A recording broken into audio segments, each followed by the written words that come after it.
Property విషయంలో confusion గా ఉన్నారా? గేటెడ్ కమ్యూనిటీలో ఫ్లాట్ తీసుకోవాలా లేదా విల్లా తీసుకోవాలా?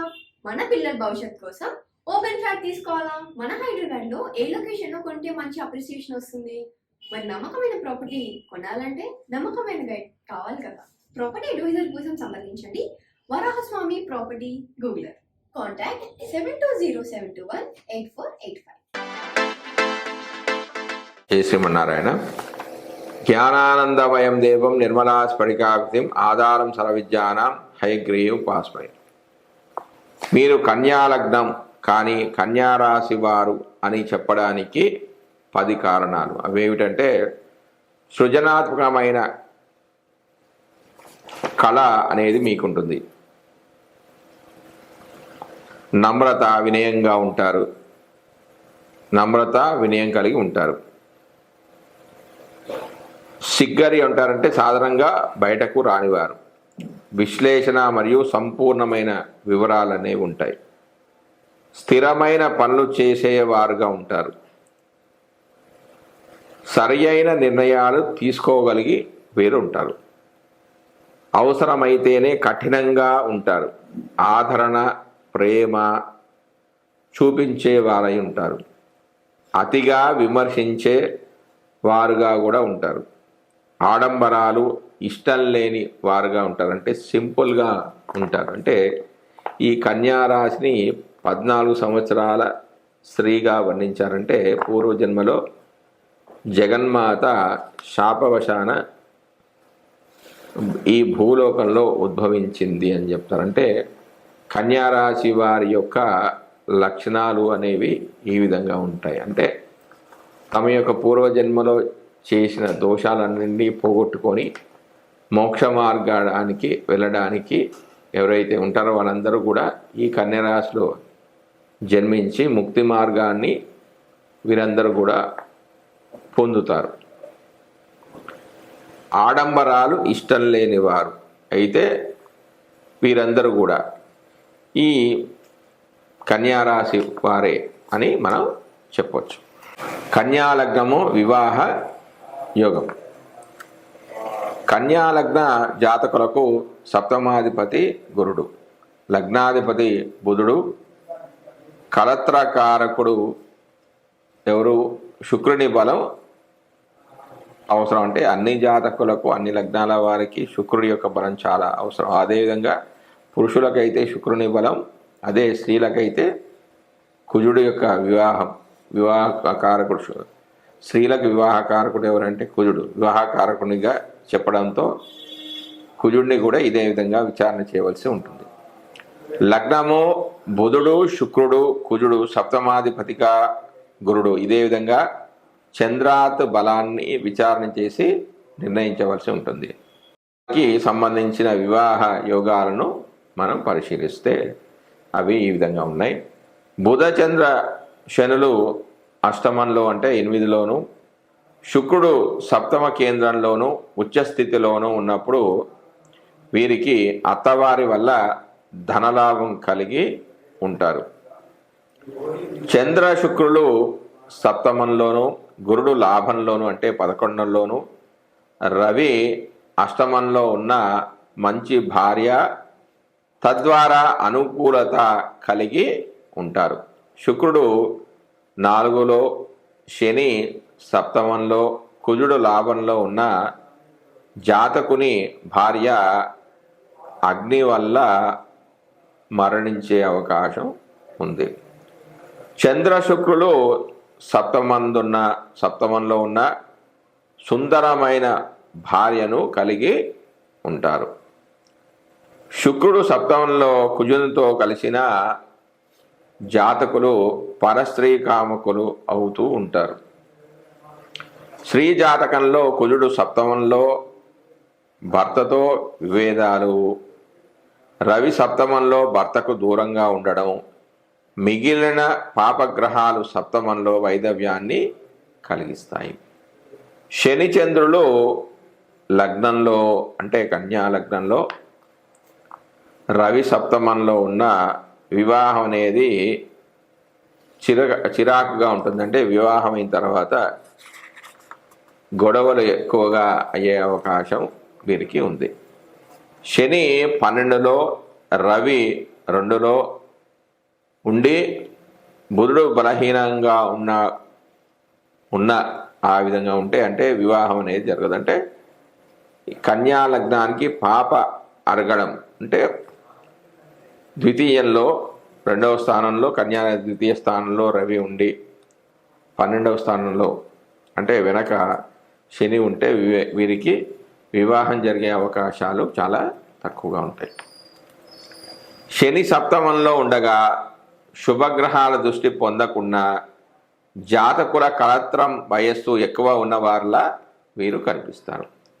రవి, శని, శుక్రులు కలిసి ఉండగా గురుడు బలహీనుడైతే అసలు వివాహం అనేది కాదు. రాహువు శుక్రునితో కలిసి మిథున, సింహ, కన్యతులలో ఉన్న వివాహం ఆలస్యం లేదా వైవాహిక జీవితం నిస్సారంగా ఉండడం అనేది జరుగుతుంది. శుక్రుడు మరో వక్రస్థితిలో ఉన్న గ్రహంతో కలిసి ద్వితీయంలో ఉన్న జాతకులకు వివాహంలో అవరోధాలు అనేవి ఏర్పడతాయి. చంద్రుడు 12లో,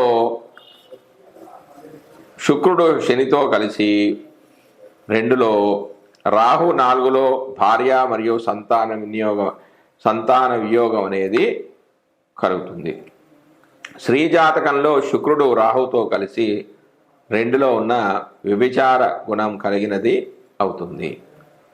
స్త్రీ జాతకంలో గురు, బుధ, శుక్ర, కుజులు బలయుతులైన అంటే బలంగా ఉన్న ఆ స్త్రీ కీర్తి కలిగినది, మంచి చరిత్ర కలిగినది అవుతుంది. స్త్రీ జాతకంలో చంద్రుడు లగ్నంలో ఉన్న కుటుంబ సౌఖ్యము అనుకూలం అనేది ఉంటుంది. లగ్నంలో బుధుడు, కుజుడు అష్టమంలో ఉన్న ద్విభార్య యోగము అనేది వీరికి ఉంటుంది. గురుడు 2లో కానీ 12లో కానీ ఎక్కడ ఉన్నా అనేక మంది స్త్రీలతో సంబంధాలు కలిగి ఉంటారు. గురునిపై పాపగ్రహాల దృష్టి ఉన్న దుష్ట స్త్రీ సంబంధం అనేది ఉంటుంది. రవి, శనులు సప్తమంలో ఉన్న జాతకుని యొక్క భార్య అల్పజీవి అవుతుందంటే తక్కువ కాలమే జీవిస్తుంది. కన్యా లగ్నము రత్నధారణ కెంపు. కన్యా లగ్నానికి వ్యయాధిపతి రవి, లగ్నాధిపతికి మిత్రుడైనప్పటికీ రవికి సంబంధించిన కెంపును ధరించడం అంతా మంచి ఫలితాలను కలిగించదు. రవి దశలో లేదా రవి వల్ల వచ్చే అనిష్ట ఫలితాల నివారణకు స్తోత్ర జపాది నివారణలు పాటించడం అనేది చాలా మంచిది. తర్వాత ముత్యం. కన్యా లగ్నానికి లాభాధిపతి చంద్రుడు, లగ్నాధిపతికి శత్రువు. చంద్రునికి సంబంధించిన ముత్యాన్ని ధరించకపోవడమే వీరికి చాలా మంచిది. చంద్ర మహాదశలో అనిష్ట ఫలితాల నివారణ కంటే దుష్ట ఫలితాల నివారణకు లేదా చంద్రబలాన్ని పొందాలనుకునేవారు దీనికి మారుగా మారేడు వేరును ధరించడం లేదా బిల్వ పత్రాలతో ఈశ్వరుని యొక్క ఆరాధన చేయడం మంచిది. కానీ కన్యా లగ్న స్త్రీలు మాత్రం ముత్యాన్ని ధరించవచ్చు. పగడం. కన్యా లగ్నానికి తృతీయ అష్టమాధిపతి కుజుడు. ఈ లగ్నాధిపతికి ప్రబల శత్రు గ్రహం కావడం, పాపగ్రహాలకు అధిపతి కావడంతో కుజునకు సంబంధించిన పగడాన్ని ధరించడం మంచిది కాదు. స్తోత్ర జపాదులు చేయడం వల్ల కుజదోష పీడలను విశేషంగా తగ్గించుకోవచ్చు. తర్వాత పచ్చ. కన్యా లగ్నానికి లగ్న దశమాధిపతి బుధుడు, యోగకారకుడు. కుటుంబ సౌఖ్యము, మంచి మాట, విద్య, ధనము కోరుకునేవారు బుధునికి సంబంధించిన పచ్చను ధరించవచ్చు. కన్యా లగ్నం వారికి పచ్చ అదృష్టరత్నం అని చెప్పవచ్చు. పుష్యరాగం. కన్యా లగ్నానికి చతుర్థ సప్తమాధిపతి గురుడు. ఈ లగ్నాధిపతికి శత్రుగ్రహమే కాకుండా మారకుడు. ఉభయ కేంద్రాధిపతి కావడంతో గురుని యొక్క రత్నమైన పుష్యరాగాన్ని ధరించకపోవడమే చాలా మంచిది. మహాదశలు, ఇతర మహాదశలలో అంతర్దశలు వచ్చినప్పుడు ఇతర నివారణ చర్యలు చేపట్టడం అనేది చాలా మంచిది.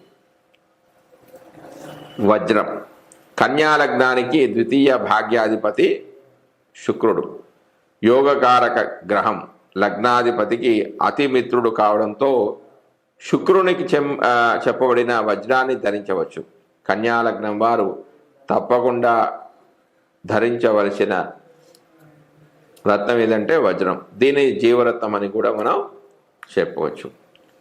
నీలం. కన్యా లగ్నానికి పంచమ షష్టాధిపతి శని. ఈ లగ్నాధిపతి బుధునితో మిత్రత్వం కారణంగా ఈ నీలాన్ని వీడు ధరించవచ్చు. దీనిని అదృష్టరత్నంగా కూడా చెప్పవచ్చు. వృత్తిపరమైన వ్యవహారాలు, పిత్రార్జితము, జాతక బలము పెరగడానికి నీలాన్ని తప్పకుండా ధరించవచ్చు. గోమేధికం. ఇది రాహుకు చెందినది కావడంతో రాహు ఉన్న స్థితి కలిగిన గ్రహాల ప్రభావాన్ని పరిశీలించి నిర్ణయించవలసి ఉంటుంది. రాహు శని, శుక్ర, బుధ, గురువులతో కలిసి ఉన్నప్పుడు ఈ గోమేధికాన్ని ధరించకపోవడమే మంచిది. మిగిలిన రవిచంద్ర కుజులతో కలిసినప్పుడు రవి మహాదశ వచ్చిన గోమేధికాన్ని ధరించవచ్చు. వైడూర్యం. ఇది కేతుకు చెందిన రత్నం. పైన రాహుకు తెలియజేసిన సూత్రాలనే అన్వయించుకోవలసి ఉంటుంది. జై శివనారాయణ.